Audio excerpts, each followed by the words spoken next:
అందరికీ నమస్కారం అండి.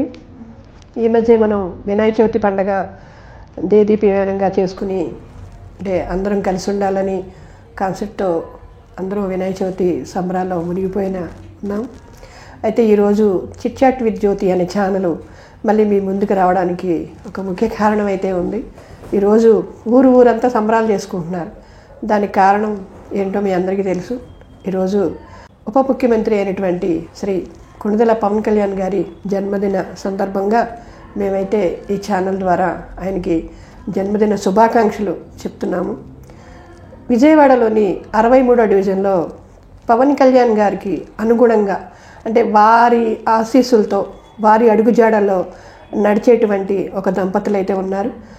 వీరిద్దరూ కూడా పవన్ కళ్యాణ్ గారికి శుభాకాంక్షలు తెలియపరచాలనే ఉద్దేశంతో వారి గురించి కొన్ని వాళ్ళు చేసిన సేవా కార్యక్రమాలన్నీ చెప్పడానికి మన ఛానల్కి అయితే వచ్చి ఉన్నారు. ఈ ఆది దంపతుల పేర్లు చిగుళ్ళ దుర్గాప్రసాద్ గారు 63వ డివిజన్లో జనసేన పార్టీ అధ్యక్షులుగా బాధ్యతలు చేస్తున్నారు. అలాగే వీరి ధర్మపత్ని అయినటువంటి నాగమణి గారు మాజీ కార్పొరేటర్గా పోటీ చేసి ఉన్నారు. వీరిద్దరూ కూడా పవన్ కళ్యాణ్ గారి అరుగుజాడలో నడుస్తూ వాళ్ళ సేవా కార్యక్రమాల్లో తన వంతు సహాయం చేస్తూ వాళ్ళకంటూ ప్రత్యేక స్థానాన్ని ఏర్పరచుకున్నారు. వాళ్ళిద్దరికి కూడా మన ఛానల్ తరపున నమస్తే మేడం. మీరిద్దరు కూడా పవన్ కళ్యాణ్ గారు చెప్పిన అంటే సేవా కార్యక్రమాల్లో ముందుంటారు అనేది డివిజన్లో అందరి నోటా మాట అన్నమాట. అసలు మీరు కార్పొరేటర్గా పోటీ చేయడానికి మీకు ఎలా ఈ ఆపర్చునిటీ వచ్చింది నాగమణి గారు? అందరికీ నమస్కారం. నా పేరు చిగుళ్ళ నాగమణి. నేను సెంట్రల్ నియోజకవర్గం 63వ డివిజన్ జనసేన పార్టీ తరఫున పోటీ చేశాను. నాకు ఈ అవకాశం ఎలా వచ్చిందంటే మేడం, నేను సామాన్య మధ్యతరగతి కుటుంబం సంబంధించిన వాళ్ళం. మా ఇద్దరం చిగుళ్ళ దుర్గాప్రసాద్ గారు, చిగుళ్ళ నాగమణి గారు. మా వారి పవన్ కళ్యాణ్ అభిమానంతో ఎన్నో సేవా కార్యక్రమాలు అలాగే ప్రజా సంస్థలపై చాలా పోరాటాలు చేశారు. పార్టీ అది మమ్మల్ని దించి మాకు కార్పొరేషన్ పోటీ చేసే అవకాశాలు కల్పించి మాకు సీట్ ఇచ్చారు జనసేన పార్టీ పవన్ కళ్యాణ్ గారు. అంటే గెలవడం అనేది ఒక పెట్టుకున్నాం, అంతేగాని సర్వీస్ అనేది మనం ఎప్పుడు చేస్తూనే ఉంటాం. పదవి 5 ఏళ్ళో 10 ఏళ్ళలో ఉంటుంది, కానీ సర్వీస్ అనేది మనం బతుకున్నంతకాలం ఇష్టమైతే మనం అలాగా చేసుకుంటూ వెళ్ళిపోతాం. అవును మేడం. సో ఇప్పటికీ చాలా సేవా కార్యక్రమాలు చేసి ఉన్నారని విన్నాము. మీరు అంటే పార్టీలో నుండి ఎక్కువ సేవా కార్యక్రమాలు చేస్తున్నారు కదా? అవును మేడం. కరోనా టైం నుంచి అట్లాగా ఏమేమి సేవా కార్యక్రమాలు చేసి ఉన్నారు మేడం? మనం డివిజన్లో మేడం జీవనోపాధికి ఇబ్బందిగా ఉన్న వాళ్ళకి బడ్డీ కొట్లు, అలాగే క్రీడాకారులు ఉంటారు కదా, స్పోర్ట్స్ గేమ్స్ ఆడేవాళ్ళకి వాళ్ళని ఎంకరేజ్ చేస్తూ వాళ్ళకి టీషర్ట్స్, అలాగే ప్రజల్లో ఇబ్బంది ఉన్న వాళ్ళకి ఏమైనా కావాలి ఇది సమస్య అన్న వాళ్ళకి మా వంతు సహాయం. అలాగే కరోనా టైంలో నాకు చిన్న బాబు మేడం, సంవత్సరం బాబుని పక్కన పెట్టి కూడా ప్రజల కోసం కరోనా వ్యాక్సిన్ వేయించాం దగ్గరుండి. అలాగే శానిటైజర్లు, మాస్కులు, అలాగే వారికి భోజన ఏర్పాట్లు చాలా చేసుకుంటూ వెళ్ళిపోయాము. అలాగే ప్రజా సంస్థలపై నిత్యం పోరాటం చేస్తూనే ఉంటాము. అది 63వ డివిజన్ ప్రజలకు కూడా తెలుసు. మా వంతు సహాయంగా ఎప్పుడు ప్రజా సేవలు చేస్తూనే ఉంటాం మేడం. మీకు చిన్న బాబు కదా, ఇవన్నీ మీరు అంటే రాజకీయం అంటే సర్వీస్ అంటే ఎప్పుడు ఫోన్ వస్తే ఎప్పుడు ఎవరికి ఆపద వస్తే వెళ్ళాలని ఉంటుంది కదా, ఇవన్నీ మీరు చిన్న బాబుని చూసుకుంటూ కూడా చేస్తున్నారు. పాప కూడా చిన్న పాపే మేడం. నేను ఎలక్షన్లో పోటీ చేసే టైంలో పాప కూడా 3 years పాప, 1 year బాబు, వాళ్ళిద్దరిని కూడా పక్కన పెట్టి నాకు పవన్ కళ్యాణ్ గారు నాకు అవకాశం ఇచ్చారని వారి మాట నిలబెట్టడం కోసం నేను సేవ చేసి ఉన్నాను మేడం. ఎక్కడైతే నన్ను చాలా అవమానాలు చాలా ఇబ్బందులు ఎదుర్కొని ముందుకు అలా కొనసాగిపోయాను. అంటే మహిళని మిమ్మల్ని చిన్నచూపు చూసారా లేకపోతే ఎట్లాగా? మహిళని కాదు మేడం, ఏంటంటే జనసేన పార్టీ అప్పుడు ఇలా అవమానాలు ఎదుర్కొంటూ ఉండేవాళ్ళు కదా మేడం. మీకు ఒక 50 ఓట్లైనా పడతాయా, ఒక 100 ఓట్లైనా పడతాయా అలా అని ఫేస్ టు ఫేస్ అడిగిన వాళ్ళు, ఏదైనా కార్యక్రమంకి వెళ్తే ఆపోజిట్ పార్టీ వాళ్ళు ఉన్నారు కదా, వాళ్ళు అలా మీకు ఒక 50 ఓట్లైనా పడతాయా, మీకు 100 ఓట్లైనా పడతాయా, అలా మమ్మల్ని అవమానిస్తూ ఉండేవారు. అవన్నీ మేము పక్కన పెట్టి పవన్ కళ్యాణ్ గారి మీద నమ్మకంతో ఒక్కోటి పడినా చాలని చెప్పి ముందుకు కొనసాగిపోయాం మేడం. 10 మంది ఉన్నా సరే, 5 ఉన్నా సరే, ఆఖరికి మా భార్య భర్తలు 2 ఉన్నా సరే ప్రచారం ఆపలేదు. పిల్లల్ని చంటి పిల్లల్ని మా అమ్మగారు మా అత్తగారికి వాళ్ళకి అప్పు చెప్పేసి మేము ముందుకు సాగిపోయాం మేడం. మీరు చెప్పండి, మీ 63వ డివిజన్లో ఎవరికి ఎలాంటి ఆపద వచ్చినా మీరు ముందుంటారనేది మేము చాలామందితో విన్నాము. ఏమేం కార్యక్రమాలు చేసి ఉన్నారు మీరు కూడా? మేడం, నేను వచ్చేది 2014 నుంచి పార్టీ అగ్నిగోళ్ళు సంబంధించింది ఇక్కడ మన విజయవాడలో ప్రోగ్రామ్ పెట్టారండి. అప్పటి నుంచి స్టార్ట్ అయ్యాను. అప్పటి నుంచి ఒక 150 బైకులతో సార్ దగ్గరికి వెళ్ళాం. ఓకే. అప్పటి నుంచి కొనసాగుతున్నాను. సార్ మన పవన్ కళ్యాణ్ గారు ఏ పార్టీలో ఉన్న 7 సిద్ధాంతాలు దానికి నేను ఇదే అయిపోయి ఆ సిద్ధాంతాలు బాగా నచ్చి ఫస్ట్ నుంచి మన చిరంజీవి గారి ఫ్యాన్ నేను. ఈ సిద్ధాంతం నచ్చి పవన్ కళ్యాణ్ గారి పార్టీలో కొనసాగడం జరిగింది. ఆ పార్టీ కండువా విజయవాడలో సెంట్రల్ నియోజకవర్గంలో ఫస్ట్ జెండాలను జమ్మలు లేపింది నేనే. ఓకే. చాలా కార్యక్రమాలు చేశాను. ఇలా డివిజన్లో సమస్యలు కాలువ గురించి కానీ, డ్రైనేజీలు, తర్వాత మనకి మట్టి రోడ్లు, అప్పుడు గతంలో మట్టి రోడ్లు ఎక్కువ ఉండేది. తర్వాత మనకి చెత్త కూడా ఎక్కువ ఉండేది. రాజనగర్ కట్ట మీద పూర్పాకులు ఉండేవి. మరి ఇల్లు పెట్టారు పేదల కోసం, వాళ్ళ కోసం. తర్వాత ఖాళీ ల్యాండ్స్ ఉండేవి, అంటే విశాలాల కాలనీ, వడా కాలనీ, ఇలా ఎన్ని పార్కులు మేడం, గవర్నమెంట్ ఇచ్చిన పార్కులు. వాటి గురించి వాళ్ళ గవర్నమెంట్ హాస్పిటల్ ఉందండి, మన గర్భిణీశీలకి హాస్పిటల్ అది గవర్నమెంట్ హాస్పిటల్. అవన్నీ మన అంటే పాత పడిపోయి సరిగ్గా సర్వీస్ లేకపోతే దాని గురించి లెటర్లు అక్కడ ఉన్న స్థానికులతోనే లెటర్లు చేపించుకొని కలెక్టర్ గారు ఇంత నియోజక గారు ఆ టైంలో ఉండేవాళ్ళు, ఆయనకి డైరెక్ట్గా నేనే ఇచ్చాను. శ్రీనివాస్ గారు కమిషనర్ నివాస్ గారు అని ఉండేవాళ్ళు, ఆయనకి ఇచ్చాను. రామారావు గారికి ఇచ్చాను. అంటే అధికారులకి దృష్టికి నేను తీసుకెళ్ళాను. తర్వాత ఓడాకాలని రోడ్ల గురించి, వాటర్ లైన్ల గురించి, ఇది మరి నా సొంత ఖర్చుతోనే ఒక 10 ఎలక్ట్రిషన్ లైట్స్ కూడా, వీధి లైట్లు కూడా అప్పుడు అవి కూడా లేవు, వీధి లైట్లు కూడా లేవు అప్పుడు, నేనే ఇప్పించాను మన దగ్గర నుండి. అలా చాలా చాలా కార్యక్రమాలు. ఆయన పవన్ కళ్యాణ్ మీద అబ్బాయిను ఆయన అంటే బాగా ఇది, దాని గురించి ఏదైనా సిద్ధం. నన్ను బాగా ఇబ్బంది పెట్టారండి గతంలో, అంటే చేయొద్దు అట్లాగా, నువ్వెవరు అసలు చేయడానికి, అసలు నువ్వు ఏం నీ స్థాయి ఏంటి, అదేంటి. నా స్థాయి, నా మొత్తం నా ధైర్యం నా పవన్ కళ్యాణ్ గారే, అంతే. ఆయన ఉన్నారు, ఆయన పార్టీ నేను ఉన్నాను, మాది ప్రధాన పార్టీ, మీరెవరు నాకు చెప్పడానికి అని చెప్పారు. సార్ చెప్పారు, నేను చేయటం ఆ సిద్ధాంతాన్ని చేస్తున్నాను. ఇలా కొనసాగానండి. గతంలో మాకు ఇవన్నీ చేసినందుకు మనం కార్పొరేషన్లో, మున్సిపల్ కార్పొరేషన్లో మా మిస్సెస్ నాగమణి అవకాశం ఇచ్చారు. అలాగే మాతో పాటు సెంట్రల్ నియోజకవర్గం బొలిశెట్టి వంశీ గారు కూడా దగ్గరుండి కార్యక్రమాలు కూడా బాగానే నాకు అందుబాటులో ఉండి అన్ని చేసేవాళ్ళు. అన్ని పార్టీలో మంగళగిరి ఆఫీస్ కానీ ప్రతి దాంట్లో నేను ఫస్ట్ నుంచి అందరికీ బాగా పరిచయమే. పవన్ కళ్యాణ్ గారితో కూడా నేను 3 సార్లు 4 సార్లు ఫోటో దిగాను, కలిసి ఫోటో దిగాను. డైరెక్ట్గా సార్తో కూడా మాట్లాడాను. 63వ డివిజన్లో సార్ ఇలాగా ఎక్కడా లేదు ఏపీలో ఆటో స్టాండ్ నేను స్టార్ట్ చేశానండి, ఇలా కార్యక్రమం చేశాను, ఫైల్ అన్ని చూపించాను. సార్ చూపిస్తే సార్ అన్నారు, గుడ్ వర్క్ చేశాను అన్న, గుడ్ వర్క్, ఇంకా బాగా చేయండి. ఆప్యాయంగా మాట్లాడండి. అంతే. ఒక మన ఇంట్లో ఒక మనిషితో మనం అలా మాట్లాడతాం, తల్లిదండ్రులు బిడ్డతో అలా మాట్లాడతాం. ఆయన అలా క్లారిటీగా నన్ను కూర్చోబెట్టి, నేను పక్కన నించొని కంగారు పడకు, నువ్వేం చెప్పాలనుకున్నా ఏదైనా చెప్పు, ప్రశాంతంగా నించొని చెప్పు, భయపడ మాకు నాన్న అన్నారు. అనే దీని గురించి చెప్పడానికి కొన్ని సంవత్సరాల గురించి మీకు వెయిటింగ్ చేశాను, చూస్తున్నాను. ఈ రోజు అవకాశం చెప్పానండి. ఏమో తప్పులేం లేదు, గుడ్, బాగా చేస్తున్నావు, ఇంకా బాగా చెయ్యి, అలా నన్ను ఎంకరేజ్ చేశారు బాగా. పవన్ కళ్యాణ్ గారు చేశారండి. అది ఆయన మంచితనం. ఆయన ఒకటేనండి, ప్రజల కోసం ఆయన వచ్చారు. కొన్ని కోట్ల రూపాయలు ఆయన ఆస్తులు అన్నీ వదులుకొని సామాన్యంగా ఒక మధ్యతరగతి కుటుంబం మాది.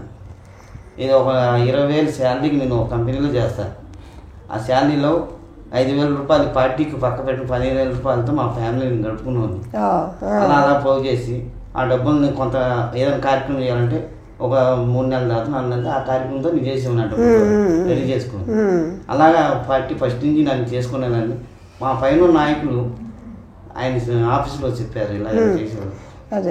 అలాగా ఇంకా మనకి మంచి గుర్తింపు వచ్చింది. ఇప్పుడు కూడా నేను టీవీ అధ్యక్షుడిగా ఉన్నాను. ఏదైనా సరే ప్రజా సమస్యల మీద అక్కడున్న మాతో పాటు తిరిగిన 10 మంది కుర్రోళ్ళు, వాళ్ళు నాకు కూడా అండదండగా ఉన్నారు. చాలా మంచి వాళ్ళు కూడా కమిటీ మెంబర్స్ కూడా. వాళ్ళు కూడా పేర్లు మహేష్, బాబు మహేష్, నాని, తేజ, ఇలాగా రాము, దామోదరావు, ఇలా మా 10 మంది కుర్రోళ్ళు ఉన్నారండి. వీళ్ళు కూడా అప్పటి నుంచి ఫస్ట్ నుంచి అన్న ఏదైతే మనం ఒక ఓటు వచ్చినా మన తరఫున చేద్దాం చాలు. వాళ్ళని మాత్రం మనం పార్టీని ఎక్కడ కించపట్టకూడదు. పవన్ కళ్యాణ్ గారి సిద్ధాంతం మాత్రం ప్రజల్లోకి వెళ్ళాలి. ముందు నేను మనకి ధైర్యం ఆయనే, మన బలం ఆయనే, మొత్తం ఆయనే. ఆయన గురించి మనం ఏదైనా చేద్దాం అని ఆయన వాళ్ళు కూడా నాతో పాటు ఉన్నారు. అప్పటి నుంచి ఇప్పుడు వరకు కూడా అలా ఉన్నారు. ఇప్పుడు కూడా నన్ను అనేవాళ్ళు కూడా ఉన్నారు, కానీ అయ్యేం పట్టించుకోను. నా ఎజెండా జనసేన, నా ధైర్యం నా దేవుడు పవన్ కళ్యాణ్ గారు, అంతే. ఏదున్నా ఆయన చూసుకుంటారు. ఒక లెటర్ నేను సార్కి అన్నయ్య ఆఫీస్కి పంపించానంటే నా లెటర్ ఆయన చేరుందనుకోండి, కంపల్సరీగా మా ఇంటికి వచ్చేంత ఆయన మంచి వ్యక్తి పవన్ కళ్యాణ్ గారు. ఇది కార్యకర్త, ఈ నాయకుడు అని కాదండి, మనిషి. నాకు ఒక కార్యకర్త, నా మనిషి పంపించాడు, నేను వెళ్ళాలి ఆర్డర్ ఇచ్చే మనిషి, అంటే అంత మంచి పవన్ కళ్యాణ్ గారు. ఆ సిద్ధాంతాలను బాగా నచ్చి ఆయనతో నేను ఇప్పటివరకు నడుస్తున్నాను అండి. నేను ఓడిపోయినా సరే పార్టీని వదిలిపెట్ట, పార్టీలో ప్రతి పని కార్యక్రమం కూడా ఇప్పుడు కూడా చేసుకున్నాను. ఈ అవకాశం నాకు బాగా కల్పించిన మీ ఛానల్కి కృతజ్ఞతలు అందుగా.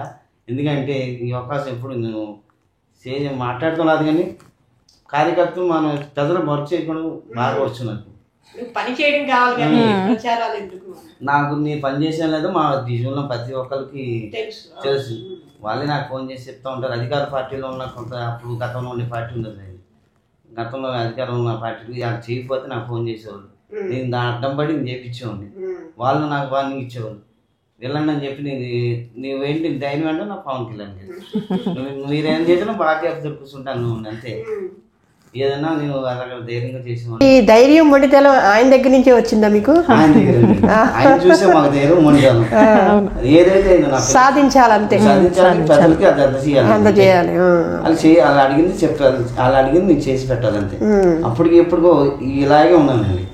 ఇదే నన్ను ఎవరు బెదిరించినా, నా పార్టీ నన్ను బెదిరించినా సరే నా ధైర్యం పవన్ కళ్యాణ్ గారు. నాకు ఏది జరిగినా ఆయన చూసుకుంటారు. నా ఫ్యామిలీకి మా అమ్మ, నా తల్లిదండ్రుల తర్వాత, నా గురువు తర్వాత నా ధైర్యం పవన్ కళ్యాణ్ గారు. మా భార్యను కూడా లెక్క చేయను, ఆయన కూడా లెక్క చేయను, ఆయనే అనమాట. మాకు ఆయనే. నాగమణి గారు మీరు చెప్పండి, మళ్ళీ కార్పొరేటర్గా మీకు అవకాశం ఇస్తే మీరు పోటీ చేయడానికి సంసిద్ధంగా ఉన్నారా? మేడం, పోటీ చేయడానికి సిద్ధంగానే ఉన్నాను, కానీ ఈ పదవులు ఇవేమి నేను ఆశించట్లేదు మేడం. మన పని మనం చేసుకుంటా వెళ్తూ ఉంటే రావాల్సినవి అవే వస్తాయి. మన గుర్తింపు అనేది ఒకటి వస్తే అవే వస్తాయి. ఒకవేళ వచ్చినా నిస్వార్థంగా పనిచేస్తాను మేడం. పదవులే అక్కర్లేదు పని చేయడానికి, అంతే కదా మేడం. కార్యకర్తగానే చేయొచ్చు. ఓకే, చాలా సింప్లిసిటీగా పదవులు ఎందుకు అన్నారు మీరు, ఆ మంచితనం మీలోనే తెలుస్తుంది. అలా అలాగే ఇప్పటి వరకు మీరు చాలా సేవా కార్యక్రమాలు చేశారు. ఎవరు పిలిచినా లేదనకుండా ఏదో మీ వంతు, అంటే మీకు వచ్చే కొంత జీతంలోనే ఇవ్వడానికి అట్లా నేను అవన్నీ కూడా విన్నాను. ఏదైనా పెద్ద కార్యక్రమం చేయాలి అనుకోండి, దానికి ఎవరు సపోర్టు చేస్తారా మరి మీకు? చేస్తారు. ఫ్యామిలీ సపోర్ట్ అలా ఎలా ఉంటుంది? ఉంటుంది. మా ఫ్యామిలీ మొత్తం ఫుల్ సపోర్ట్ ఉంటుంది మేడం. మా అత్తగారు, మా మావయ్య గారు ఫుల్ సపోర్ట్. ముందు వాళ్ళే మా ధైర్యం.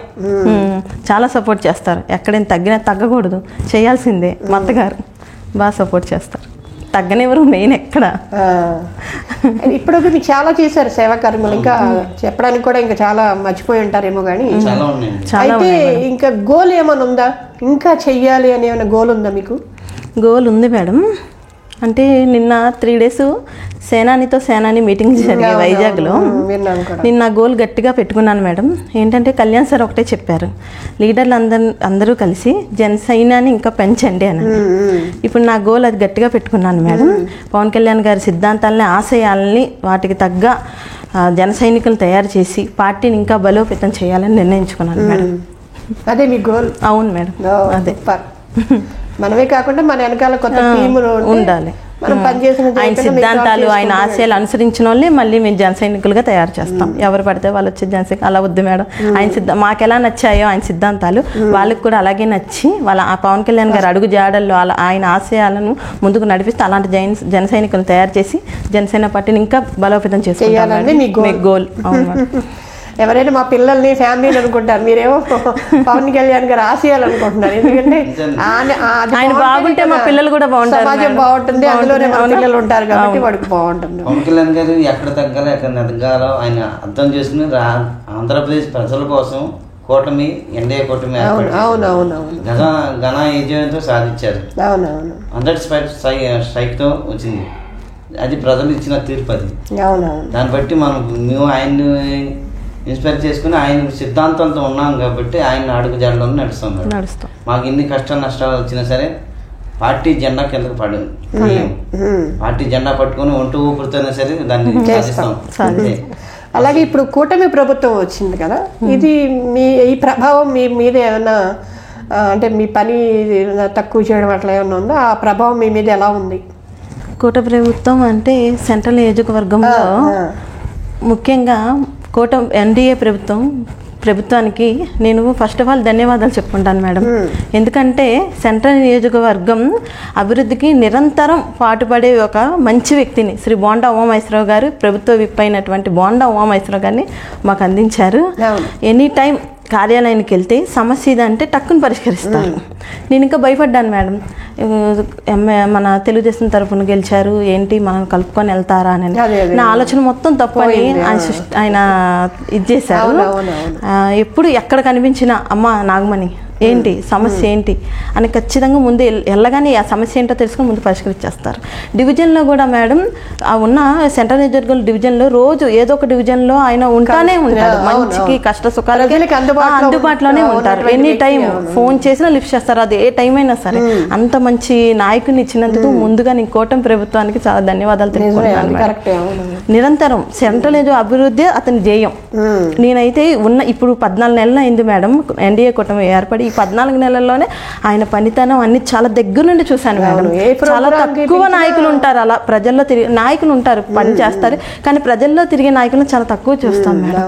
డివిజన్లో రోజుకు ఒకసారైనా వస్తారు, సమస్యల మీద అవుని కష్టాలు అవుని సుఖాలు అవుని ఉంటారు ఖచ్చితంగా. అంత మంచి నాయకుడు శ్రీ బోండా ఉమామహేశ్వరరావు గారు మేడం. గతంలో మేము చేసిన పోరాటం చెప్పాం కదా మేడం, రోడ్ల గురించి ఎమ్మెల్యే గారు బొమ్మ గారు వచ్చిన తర్వాత అవన్నీ కూడా మళ్ళీ అమలు చేశారు, అభివృద్ధి కూడా చేస్తున్నారు. ఆ పార్కుల గురించి, ఆ గవర్నమెంట్ హాస్పిటల్ గురించి అన్ని నా కళాతం నెరవేరింది. ఆయన ఏ సమస్యల మీద అయితే పోరాటం చేశారో అవన్నీ జరిగాయి. ఎన్డీఏ ప్రభుత్వం ఉమామహేశ్వర గారి ద్వారా పక్కాగా ప్రూఫ్ లో నేను ఉన్నాను మేడం. ఎందుకంటే అప్పట్లో పేపర్లో కరెక్ట్ గాని కలిసింది అన్ని ఉన్నాయి. అవి కూడా మీకు చూపించాలంటే చూపిస్తాను, నా దగ్గర ఉన్నాయి. ఎందుకంటే ఆ కళ నాకు నెరవేరింది. నా డివిజన్లో అభివృద్ధి జరగాలనుకున్నాను, జరిగింది. అది పవన్ కళ్యాణ్ పార్టీ అనుకున్నాం. కాకపోతే ఇప్పుడు ఎన్డీఏ కూటమి వచ్చింది కాబట్టి ఏ రకమైన సరే నా డివిజన్లో అభివృద్ధి జరిగింది. మీ గోల్ ఏంటి దుర్గా ప్రసాద్ గారు? మేడం గారు గోల్ చెప్పారు, మీ గోల్ ఏంటి మరి? నా గోల్ వచ్చేసరికి ఏం లేదు మేడం. మా పవన్ కళ్యాణ్ గారి ఎన్డీఏ కూటమిలో ఎన్ని సంవత్సరాలు ఉంటే అన్ని సంవత్సరాలు ఆయన సీఎం అవ్వాలంటే, తర్వాత ఆయన కూటమి ఎప్పుడు వరకు నడిస్తే అంతవరకు, తర్వాత ఎప్పటికైనా ఆయన సీఎం సీట్లో చూడాలని కోరిక. అది దాంతో కోరికలో ఆంధ్రప్రదేశ్ ఒక కళ అయింది. డిప్యూటీ సీఎం ఇదివరకు చాలామంది చేశారు, ఇప్పుడు డిప్యూటీ సీఎం దాని పదవికి ఏంటి అనేది దాని శ్రీకారం ఏంటంటే పవన్ కళ్యాణ్ గారిని చూస్తేనే ప్రజలకు అర్థమైంది. డిప్యూటీ సీఎం పదవి ఇది, మేము సీఎం అయినా డిప్యూటీ సీఎం అయినా ఒకటే ఆశిస్తున్నాం. ఇప్పుడు అదే చూసాము, ఆ కళ నాకు నెరవేరింది. ప్రస్తుతానికి ఇప్పుడు ఏంటంటే నా గోల్ ఏంటంటే మా డివిజన్లో కానీ సెంట్రల్ నియోజకవర్గం కానీ ఆంధ్రప్రదేశ్ ప్రజలకి ఏం జరగాలో ఏం అందియాలో ప్రజల కోసం నిలబడిన మా నాయకుడు ఆయన ఏం చేసినా అదే నా గోల్. అందుకు మించి నా గోల్ ఏం లేదు మేడం. ఆయన ఏ మంచి పని చేస్తే ఆ వెనకాల ఉండడమే మీ గోల్. నా గోల్ అది. ఎందుకంటే నేను సామాన్య కుటుంబంలో రబ్బర్ చెప్పులతో తిరిగిన వ్యక్తితో రాజకీయం చేస్తాను. మాట నిలబెట్టుకున్నారు కానీ నేను రబ్బర్ చెప్పు జీతానికి ఎక్కడో మూల ప్రాంతంలో ఉన్నాను వ్యక్తిని నేను. దుర్గా ప్రసాద్ అంటే అంతే కదా, ఆయన స్థాయికి మనం అసలు తెలియాల్సిన అవసరం కూడా లేదు. ఈ స్థాయిలో నేను ఇప్పుడు మీ ముందు మాట్లాడుతున్నా అంటే ఆయన మంచితనమే, ఆయన సిద్ధాంతాలు ఆయన నడిపించింది కదా. ఇదే కదా నా గోల్ మేడం.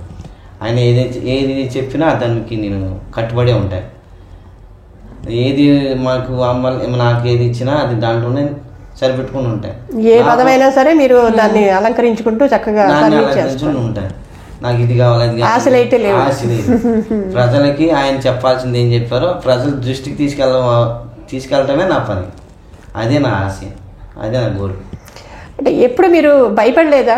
మన దగ్గర అంటే అమౌంట్ లేదు కదా, మనల్ని చేయగలమా లేదా అని ఎప్పుడన్నా అలా మీరు భయపడిన సందర్భం ఉందా? భయపడము కానీ భయపడ్డాం మేడం.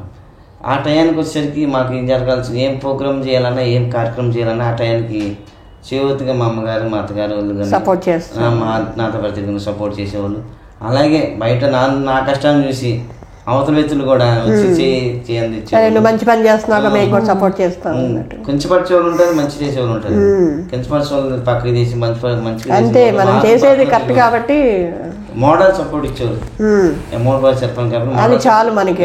చెయ్యి నాన్న ఇలా చేసుకోవాలి చేసుకొని చెప్పేవాళ్ళు. ఆ ధైర్యంతో అప్పటి నుంచి ఇప్పటి వరకు కార్పొరేట్ స్థాయిలో వచ్చాము. ఇప్పుడు ఈ టైంలో మీకు మీ ఛానల్ ముందు మాట్లాడినందుకు మాకు అదే ధైర్యం. నాగమణి గారు, మీరు థ్యాంక్స్ చెప్పాలి అంటే ఎవరికి చెప్తారు మీ లైఫ్లో మొట్టమొదటిసారిగా? మొట్టమొదటిసారిగా నా భర్తకు చెప్తాను మేడం. ఎందుకంటే ఇప్పుడు వరకు నేను సామాన్యంగానే ఉన్నాము, ఇప్పుడు ఎక్కడికి వెళ్ళినా నిన్ను ఎక్కడో చూశాను అని అంటున్నారు. అంటే ఏంటంటే ఎలా అంటే మీరు జనసేన పార్టీలో తిరుగుతున్నారు కదా, మీ పేరు చిగులు నాగమణి కదా అని అంటున్నారు. నన్ను ప్రజలు ఇంతలా గుర్తించి ఇలా నేను ఉండటానికి కారణం ఆయన సపోర్ట్ వల్ల కదా. అందుకని నా భర్తకు చెప్తాను, జనసేన పార్టీగా మెయిన్ నన్ను గుర్తిస్తారు. మిమ్మల్ని ఎక్కడో చూశాను, జనసేన పార్టీ తరఫున మీరు పోటీ చేశారు మేడం అని అంటున్నారు. అదే నాకు చాలా ఆనందం. అలా స్థాయికి నేను రావడానికి కారణం మరి నా భర్త. ఆయన నిలబడ్డబట్టే కదా నేను నిలబడ్డాను. ఎలక్షన్లో పోటీ చేయడం కానీ, ప్రజాసేవలో ఉండడం కానీ, మరి అందరూ నన్ను గుర్తించి ఇప్పుడు అలాగా నన్ను గుర్తుపట్టడం అదొక ఆనందమే కదా మేడం. అది అలాగే మా వెన్నంటూ ఉండి మమ్మల్ని నడిపించేటువంటి సెంట్రల్ నియోజకవర్గ సమన్వయకర్త బొలిశెట్టి వంశీ గారికి, అలాగే అమ్మిశెట్టి వాసు గారికి, సామినేని ఉదయ్ భాను గారికి నా హృదయపూర్వక ధన్యవాదాలు తెలియజేసుకుంటున్నాను. అలాగే మాకు కష్ట సుఖాల్లో మా అడుగు జాడల్లో నడుస్తూ నిరంతరం మా కోసం పోరాటం చేసేటువంటి మా కమిటీ సభ్యులైనటువంటి భోగవరపు మహేష్ గారికి, అలాగే నాని రేపన రాము గారికి, అలాగే దామోదర్ గారికి, అలాగే తేజ, సాయి, ఇలా అందరికీ నా ధన్యవాదాలు తెలియజేసుకుంటున్నాను. నాకు ఇంత అవకాశం, ఈ స్థాయిని ఇచ్చినటువంటి పవన్ కళ్యాణ్ గారు కూడా జీవితాంతం రుణపడి ఉంటాను. అలాగే కోలా ఈశ్వర్కి, మాజీ కార్పొరేటర్ పైడి తులసి గారికి కూడా నా హృదయపూర్వక ధన్యవాదాలు. అలాగే ఈ మధ్య సభ్యత్వం, ముఖ్యంగా మనం మాట్లాడుకున్న సబ్జెక్ట్ ఏంటంటే, చాలా పార్టీల్లో సభ్యత్వం నమోదు చేసుకున్నారు కానీ ఈ ఇన్సూరెన్స్ పాలసీ అనేది లేదు. ఒక్క మన జనసేన పార్టీకే ఆ సభ్యత్వం ఉంది కదా. ఇప్పటికీ మీరు ఎంతమందిని సభ్యత్వం చేశారు? దానివల్ల ఎవరికైనా బెనిఫిట్ అయ్యిందా? అంటే 500 రూపీస్ తీసుకుంటున్నారు కదా సభ్యత్వానికి, ఎవరికైనా యూజ్ అయ్యిందా? దాని గురించి ఏమన్నా చెప్తారు? అంటే మేడం ఫస్ట్ స్టార్టింగ్ నుంచి మనం పెట్టిన 4 సంవత్సరాల నుంచి మనం చేస్తున్నాము. ప్రజలు కూడా వాళ్ళంతా వాళ్ళు వచ్చి తీసుకుంటున్నారండి. జనసేన పార్టీ సభ్యత్వం స్టార్ట్ అయిందంటే మేము ఎప్పుడున్నామో మా ఇంటికి వచ్చి మరి నా సభ్యత్వం చేయండి తీసుకుందని చెప్పి ఇచ్చారండి. అలాగా వాళ్ళకి ఏదైనా ప్రాబ్లం రిస్క్ జరిగినా, దేవుడి దగ్గర జరగకూడదు, ఎవరికి జరగకూడదు అని అనుకుంటాను, కానీ ఫ్యామిలీ సపోర్ట్ కోసం వాళ్ళకి ఏదైనా జరగాలని జరిగింది అనుకోండి, బండి ప్రమాదం జరిగితే దానికి సంబంధించి చాలా వరకు అంటే మోడల్గా తక్కువ జరిగిందండి. అంటే చిన్న జరిగితే వాళ్ళకి అంత చేసాము. ఇది డెట్ మాత్రం అది జరగలేదు. కానీ ఆంధ్రప్రదేశ్ మొత్తంలో చాలా మంది జరిగినాయి. ఆ చెక్స్ కూడా డైరెక్ట్ గా నరేంద్ర మంత్రి గారు ఇంటికి వెళ్ళి 5 లక్షల చెక్కులు కూడా ఇవ్వడం జరిగింది. పార్టీ ఆఫీసులు ఇవ్వడం జరిగింది. కనుక చాలా మందికి అండి, లక్షల మందికి కూడా చాలా మందికి ఇచ్చారు. తర్వాత అదే విషయం మీద నేను మిమ్మల్ని వాయిస్ తీసుకొని నేను రీల్స్ కూడా చేసి పెట్టాను. చాలా మంది నాకు ఫోన్ చేశారు, మేడం మేము ఎక్కడ సభ్యత్వం తీసుకోవాలి, మరి ఆ దుర్గాప్రసాద్ గారు ఎక్కడ ఉంటారు, వారి నెంబర్ ఇవ్వండి అంటే నేను చాలా మందికి ఇవ్వడం జరిగింది. Thank you madam. అలాగే మీరు కూడా ఇప్పుడు ఎవరైనా సభ్యత్వం తీసుకోవాలంటే ఎలాగనేది కూడా కొంచెం 63వ డివిజన్లో ఏదైనా పెద్ద సమస్యలు ఉన్నా వాళ్ళకి అందుబాటులో మేము మా ఇల్లు ఏదైనా అడ్రస్ తెలియకపోతే మా నెంబరు 9032655888 అండి. అలాగే సభ్యత్వం కూడా కావాలనుకున్న వాళ్ళకి నా నెంబరు ఇది స్లోనింగ్లో వస్తుంది. దాంట్లో మీరు కాల్ చేస్తే నేను ఎప్పుడు అందుబాటులో ఉంటే ఎనీ టైం మీరు ఏ టైంలో ఫోన్ చేసి నేను లిఫ్ట్ చేస్తాను. లిఫ్ట్ చేసి మీతో మాట్లాడతాను. మీ దగ్గరికే నేను వస్తానండి. మీరు నా దగ్గరికి ఎత్తుకుంటూ అవసరం నాకు వచ్చింది నేనే ఏంటంటే మా నాయకుడు నాకు నేర్పింది అది. మనమే వాళ్ళ దగ్గరికి వెళ్ళాలి. ఎందుకంటే ప్రజలు ఏ సమస్య వాళ్ళ దగ్గరికి వెళ్ళటమే. సభ్యత్వం ఎవరి దగ్గర ఎవరు తీసుకుంటారో వాళ్ళ ఇళ్ళకి వెళ్ళి చేయించు, మళ్ళీ మాకు సభ్యత్వం కార్డు వస్తే మళ్ళీ వాళ్ళు మేమే ఫోన్ చేసి మేమే దగ్గర ఉండి ఇస్తామండి. దానికి నిదర్శనం నేనేనండి. వీళ్ళు మా ఇంటికే వచ్చి నేను వస్తానంటే కాదని మా ఇంటికే వచ్చి మా సభ్యత్వం తీసుకొని ఇంట్లో నుంచి అన్నీ ఆ ఫోన్లోనే అన్నీ చేసి మాకు మళ్ళీ ఐడి కార్డ్స్ దానికి సంబంధించిన సర్టిఫికెట్ కూడా ఇవ్వడం జరిగింది. అంత నమ్మకంగా వీళ్ళు వర్క్ చేస్తారు. సో వీళ్ళకి ఎలాంటి అవకాశం మీకు కావాలన్నా అంటే ఏదైనా అవసరమైనా సరే కింద స్క్రోల్లో దుర్గాప్రసాద్ గారి నెంబరు, నాగమణి గారి నెంబర్ ఉంటుంది. తప్పకుండా మీరు వాళ్ళతో అప్రోచ్ అయ్యి మీ ఏరియాలో 63వ డివిజన్లో అంటే వీడియో చూసిన ప్రతి ఒక్కరూ మా వాళ్ళు 63వ డివిజన్లో ఉన్నారు, వీళ్ళకి ఉపయోగపడుతుందని ఈ వీడియో పంపించారనుకోండి. సో వాళ్ళకి ఏదైనా అవసరమైతే వీళ్ళని కాంటాక్ట్ అయ్యి వాళ్ళ అవసరాలు తీర్చడానికి అట్లాగా వీళ్ళిద్దరు దంపతులు అయితే ముందుంటారు. సో ఈ వీడియో చూసిన ప్రతి ఒక్కరికి నేను చెప్పేది ఏంటంటే ఈ వీడియోని ముందు షేర్ చేయండి. షేర్ చేయడం వల్ల ఏంటంటే ఇంకెవరికైనా ఉపయోగపడుతుంది కదా, అందరూ చూడలేకపోవచ్చు, అందరికీ తెలియకపోవచ్చు. ఇదొకటే మేము ఈ ఛానల్ ద్వారా మిమ్మల్ని కోరుకుంటున్నాము. ముఖ్యంగా ఈరోజు పవన్ కళ్యాణ్ గారు పుట్టినరోజు, ఆయనకి మీరు ఏం చెప్తారు? మా దేవుడికి మేము జన్మదిన శుభాకాంక్షలు చెప్తున్నామండి. ఎందుకంటే రాష్ట్ర ఉప ముఖ్యమంత్రి గారు కొనతల పవన్ కళ్యాణ్ గారు మా దేవుడు అండి. ఎందుకంటే మేము ఆశయాలతో ఉన్నాం కాబట్టి మాకు ఆయన దేవుడే. ప్రజలు కూడా అలాగే ఉన్నాడు కాబట్టి ఆయనకి జన్మదిన శుభాకాంక్షలు. మా 63 విజయవాడ సెంట్రల్ నియోజకవర్గం తరపు నుంచి తర్వాత 63వ డివిజన్ ప్రజల తరపు నుంచి మా తరపు నుంచి జన్మదిన శుభాకాంక్షలు తెలుపుకుంటాను మా బాస్ గారికి, పవన్ కళ్యాణ్ గారు. ప్రజాసేవకుడు, నిరంతరం ప్రజల్లో ఉండే నాయకుడు, ప్రజల మనిషి అయినటువంటి మహానుభావుడు, ఆంధ్రప్రదేశ్ ఉప ముఖ్యమంత్రి గౌరవనీయులు శ్రీ కొణిదెల పవన్ కళ్యాణ్ గారికి పుట్టినరోజు శుభాకాంక్షలు సార్. ఓకే అండి, మీరిద్దరికి ఒక క్వశ్చన్ వేస్తున్నా నేను. అసలు రాజకీయాల్లోకి మీరు ఎలా ఎంటర్ అయ్యారు అనేది ఏమన్నా తెలియపరుస్తారా? రాజకీయాల్లో ఎలాగ ఎంటర్ అయ్యారండి మేడం, మా నాన్నగారు అప్పుడు రంగా గారు ఉండేవాళ్ళు కదండి, అందరికీ ప్రజలందరూ తెలుసుగా. రంగా గారు బతికున్నప్పుడు ఆయన వెనకాల ఆయన రాజకీయం అప్పుడు జెండా పట్టుకుని తిరిగేవాళ్ళండి. కిష్లంకలో ఉండేది మా ఆయన వెనకాల తిరిగారు. అప్పుడు నాకు 3 సంవత్సరాలు 5 సంవత్సరాలు బాగుంది. నేను మా నాన్నగారు చూసాను జెండా ఏంటని నాకు ఊహ తెలిసేది కాదు. అప్పటి నుంచి ఆయన పేరు అలాగా మాకు అలవాటు అయిపోయి పార్టీ ఏంటి ఇదేంటి అనేది అప్పటి నుంచి మాకు మైండ్లో ఉంది. తర్వాత మన చిరంజీవి గారు పెట్టినప్పుడు రాధాబాబు కూడా నేను క్యాన్వేలో చేశారు. తర్వాత ఇంకా పవన్ కళ్యాణ్ గారు అంటే ఇంకా ఆయన సంగతి తెలిసింది. జనసేన 2014లో అప్పటి నుంచి స్టార్ట్ అయ్యాను. ఇలాగా మాకు రాజకీయం కూడా కొంచెం నాకు మా తాతల నుంచి వచ్చింది. నాకు మా భార్య గారిని తను మామూలుగా మధ్యతరగతి కుటుంబం, మీ దగ్గర నుంచి తెలియదు తనకి. నా గురించి కష్టపడి మన ప్రజల్లో బయటకు రావడం తెలియదు తనకి. పవన్ కళ్యాణ్ గురించి ఆయన అంటే బాగా అభిమానం అది ఉంది కాబట్టి నన్ను మా భార్య నన్ను మ్యారేజ్ చేసుకున్నాను. అవునా, పవన్ కళ్యాణ్ గారి ఫ్యాన్ అని చెప్పి మిమ్మల్ని చేసుకున్నారా? పార్టీలో తిరుగుతున్నారని చెప్పి తను నన్ను చేసుకోవడం జరిగింది. అలాగే తను కూడా ఎలాంటి లేకుండా బయటకు వచ్చి ప్రజల్లో తిరగటం తను కూడా అలవాటు చేసుకుని అర్థం చేసుకుని తిరిగింది తను కూడా. అదే అండి నా ఫస్ట్ జర్నీ అది.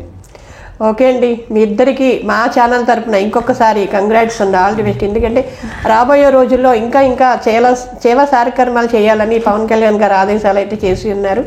అందరికీ పార్టీ ఏదన్నా కానీ పదవి ఉందా లేదా కాదు, నలుగురికి మంచి చేయడమే మన ధర్మం. అదే ధర్మం, ఆ ధర్మాన్ని ఆయన పాటిస్తున్నారు. ఆయన అడుగు జోడలో అందరూ కలిసి నడుద్దాం. మాది కూడా 63వ డివిజనే కాబట్టి మా వంతు సహాయ సహకారం మా ఛానల్ తరఫున అంటే మీరు ఏదైతే చేయాలనుకున్నారో ఛానల్ చెప్పారనుకోండి, నేను బయటకు అది అందరికీ తెలియడానికి ఉపయోగం ఉంటుంది. కాబట్టి మా ఛానల్ తరఫున కూడా మీకు సర్వీస్ని అందించడానికి మేము ఎప్పుడు ముందే ఉంటాం. మీ ఇద్దరికి కూడా మా ఛానల్లోకి వచ్చి మీ విషయాలు చెప్పినందుకు మరొకసారి ధన్యవాదాలు. చిట్ చాట్ విత్ జ్యోతి ఛానల్కి నా హృదయపూర్వక ధన్యవాదాలు. అలాగే ఈ చిట్ చాట్ విత్ జ్యోతి ఛానల్ని లైక్ చేయండి, షేర్ చేయండి, ఫాలో చేయాలని మనస్ఫూర్తిగా కోరుకుంటున్నాను.